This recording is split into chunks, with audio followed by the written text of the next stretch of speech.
Hi, my name's Nancy, and here's my story. My story started when a friend of mine died, and we went to Brownwood, and I got very, very sick.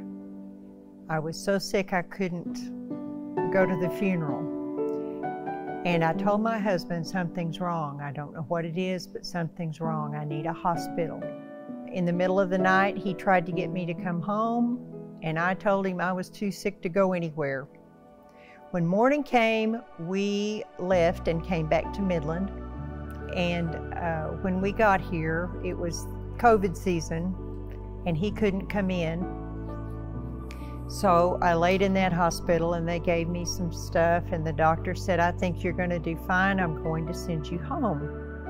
And I said, "I don't know what's wrong, but something is, and I don't need to go home." My husband called, and I told him what was going on, and he said, "We're not going home." So my husband called and talked with the doctor. They ran another test, and my lab work came back, and it was terrible. They knew that it was very serious, and they got the lab reports back, and they didn't look good at all. I was full of gangrene, I was septic, and my stomach had twisted and died. And it had gone up into my lung, where my lung is, and collapsed the lung.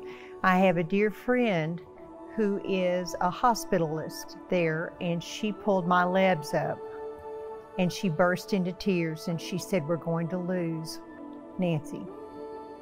But God had other ideas. And we did surgery, and the first surgery failed because I was in such awful, awful shape. Everything filled up with scar tissue. I couldn't swallow. So I ended up staying in the hospital about 3 months. They had to build me back up for surgery number 2. I was real depressed when I heard about surgery number 2, and God always sends you somebody to help you. It was my hospitalist friend. She said, "You can have 2 days to feel sorry for yourself, and then we're going to gut it up and go for it."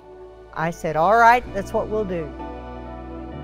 Second surgery took place, and it was a success. I had to be on a feeding tube. I nearly starved to death.